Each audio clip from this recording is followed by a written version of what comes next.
Nabi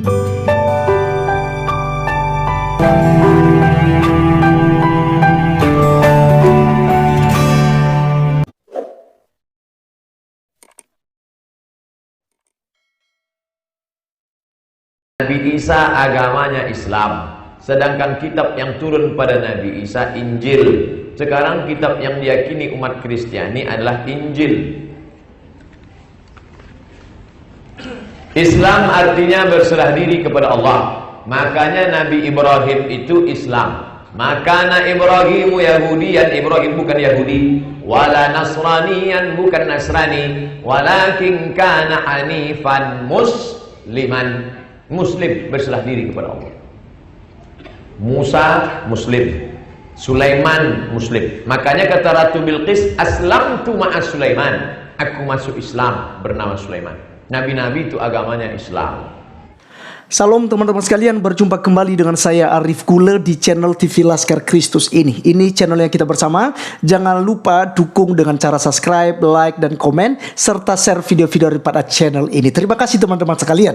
Tadi kita melihat di cuplikan bahwasanya Abdul Somad mengatakan semua para nabi adalah muslim, ya. Nabi Musa adalah muslim, Ibrahim adalah muslim, Sulaiman adalah muslim. Semua nabi-nabi katanya, ya, tanpa terkecuali semua muslim. Berarti teman-teman sekalian tidak terluput di situ Tuhan Yesus Kristus atau Yeshua Masya. Pasti dia katakan muslim, seperti yang mereka selalu klaim bahwa Yesus adalah muslim.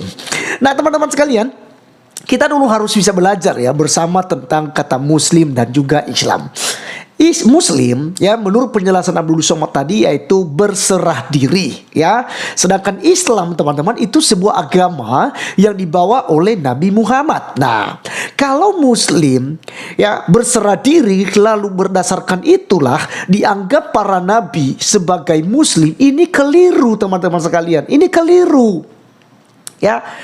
Karena kalau berserah diri ya silakan saja kalau itu pengertiannya, ya, berserah diri kepada Tuhan, ya. Tetapi bukan berarti mereka beragama Islam. Kenapa demikian teman-teman sekalian? Saya secara pribadi tidak setuju kalau Abdul Somad katakan bahwa semua para nabi adalah Islam. Karena apa? Karena nabi-nabi yang dimaksudkan oleh Abdul Somad bukan nabi dari Arab.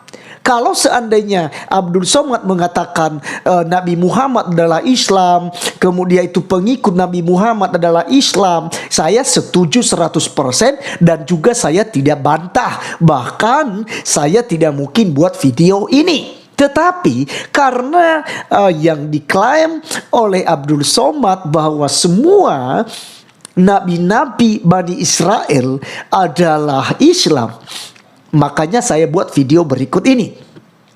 Karena bukan Islam, ya, para nabi bukanlah Islam. Mereka tidak mengenal Islam. Ini logika sederhananya.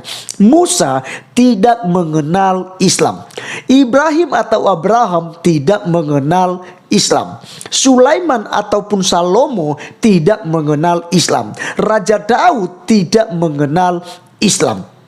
Dan semua para nabi tidak mengenal Islam. Kenapa saya katakan demikian teman-teman sekalian? Islam muncul pada tahun 600 Masehi atau di akhir abad ke-6 teman-teman sekalian. Dan sebagian pendapat mengatakan bahwa Islam muncul di abad ke-7. Nah teman-teman sekalian, kalau kita melihat bagaimana mereka bisa mengklaim bahwa nabi-nabi adalah Islam, sementara Islam baru muncul di abad ke-7. Kristen dari abad pertama itu sudah ada teman-teman sekalian, ya, pengikut Yesus Kristus. Kalau Abdul Somad tadi katakan teman-teman sekalian bahwa semuanya adalah Islam, ini ngakak, ya. Kita bisa ketawa teman-teman sekalian. Apakah hanya karena arti daripada muslim gitu, berserah diri, lalu mereka gunakan standar ini untuk menjadikan semua nabi-nabi Israel itu sebagai agama Islam, penganut agama Islam. Padahal Islam baru muncul di abad yang ke-7. Jadi ini logika dong ya, kita pakai logika Ade Armando ya. Walaupun masih kritis ya, masih dalam pemulihan ya. Kita doakan Ade Armando juga cepat pulih dan juga bisa lagi mengedukasi masyarakat Indonesia. Teman-teman sekalian, sekali lagi klaim Abdul Somad sama sekali tidak berdasar ya. Kalau dia hanya menggunakan dasar arti daripada kata muslim yaitu berserah diri, lalu dia kaitkan dengan itu bahwa para nabi adalah Islam, ini tidak masuk akal ya. Jadi teman-teman sekalian, mari kita pakai logika. Nah, teman-teman, saya mau katakan sedikit ya, saya mau jelaskan sedikit karena tadi di awal videonya dia katakan bahwa Injil yang sekarang sudah tidak asli atau sudah tidak ada ya, karena sering katakan sudah dipalsukan itu Injil ya. Nah, pertama sekali kita harus katakan kalau memang Islam, para ustadz berani mengatakan Injil sudah dipalsukan, maka sekarang kalian coba tunjukkan Injil asli itu ya. Kalian coba tunjukkan Injil asli supaya kami melihat gitu ya, kalau memang ada Injil asli. Dukung pendeta itu ngomong gitu. Terus? Iya, dukung lah. Kitab sucinya dibilang palsu. Mereka sendiri orang Kristen nggak pernah bilang Bibleku palsu, nggak pernah, nggak pernah. Tidak ada Bible itu palsu, tidak ada. Lagi tidak ada istilah Bible palsu, Bible asli, tidak ada. Maka itu kalau nggak tahu jangan so tahu. Kalau nggak tahu jangan so tahu.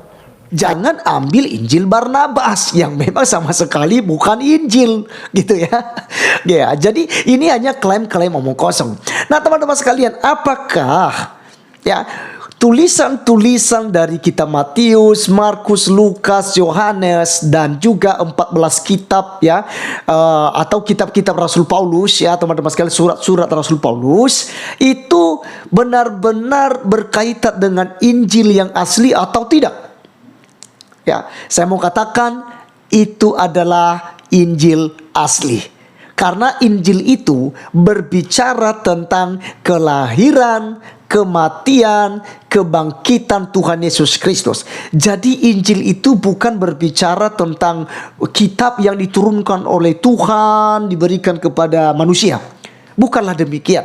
Tapi Injil itu berbicara tentang diri Tuhan Yesus Kristus ya, pelayanannya, mujizatnya, dan apapun yang dibuat oleh Tuhan Yesus Kristus, itulah yang disebut dengan Injil. Lalu peristiwa-peristiwa yang sudah terjadi, peristiwa-peristiwa yang dilakukan oleh Tuhan Yesus, mujizat-mujizatnya, semua dituliskan atau dibukukan oleh para murid.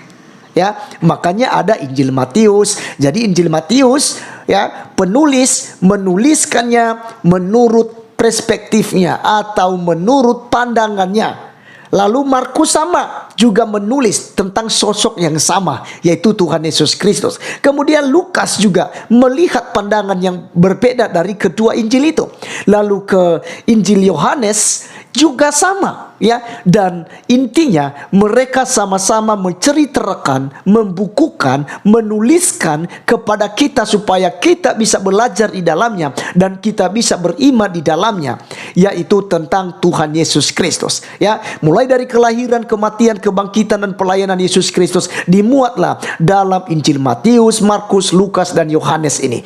Lalu kalau mereka katakan sudah dipalsukan oleh Paulus, mereka serang terus Rasul Paulus. Teman-teman sekalian, yang dituliskan oleh Rasul Paulus, surat-surat Paulus itu, ini menegaskan tentang Injil Matius, Markus, Lukas, dan Yohanes.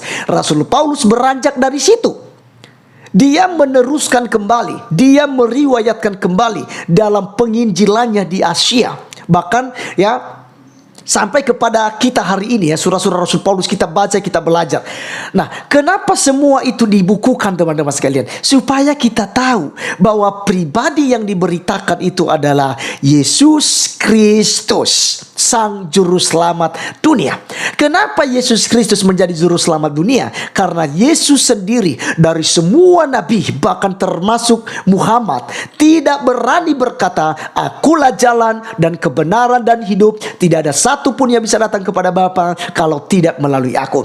Hanya Tuhan Yesus Kristus yang berani berkata demikian di Injil Yohanes pasal 14 ayat 6. Akulah jalan dan kebenaran dan hidup. Tidak ada satupun yang bisa datang kepada Bapa kalau tidak melalui aku. Jadi teman-teman, sangat jelas bahwa Yesus Kristus adalah juru selamat dunia. Ingat, nama Yesus bukan nama sembarangan. Banyak mujizat, banyak kuasa dalam nama Yesus. Setan diusir dalam nama Yesus. Penyakit disembuhkan dalam nama Yesus Kristus, ya. Jadi teman-teman, karena namanya diberikan dari sorga, itu nama yang diberikan oleh Allah Bapa supaya dikenal. Yeshua HaMashiach ini, dia katakan, inilah anakku yang kukasihi, kepadanya lah aku berkenan. Walaupun banyak fitnah di sana yang orang-orang yang tidak mengerti, oh kenapa Allah diperanakan, kenapa Tuhan diperanakan, ya. Jadi itu semua klaim-klaim omong kosong teman-teman sekalian, ya. Kisah Para Rasul 4 ayat 12 berkata, dan keselamatan tidak ada di dalam siapapun juga selain di dalam Dia, sebab di bawah kolong langit ini tidak ada nama lain yang diberikan kepada manusia yang olehnya kita dapat diselamatkan. Hanya di dalam nama Yesus Kristus kita diselamatkan. Sekali lagi teman-teman sekalian, kembali kepada Ustadz Abdul Somad yang mengklaim para nabi semua adalah Islam. Itu saya katakan dia ngibul. Harapannya, ya, keinginannya gitu, ya, supaya semua para nabi dari Bani Israel semua Islam gitu, ya. Padahal sekali lagi Islam muncul di abad ke-7 atau akhir abad ke-6 teman-teman sekalian, ya. Jadi teman-teman, jelas di sini bahwa para nabi dari Bani Israel bukanlah Islam. Tapi kalau dia bilang Muhammad adalah Islam, yes, silakan. Itu kita tidak ada urusan, ya, karena mungkin dia Islam, saya juga tidak tahu, ya. Tetapi mungkin Muhammad adalah Islam dan pengikutnya para Islam saat ini, ya. Itu saya tidak punya urusan di situ. Tetapi urusan saya sudah luruskan bahwa semua para nabi dari Bani Israel bukanlah Islam. Terima kasih teman-teman sudah menonton sampai selesai. Saya Arif Gule undur diri. Sampai ketemu di video saya selanjutnya. Tuhan Yesus memberkati kita. Salam.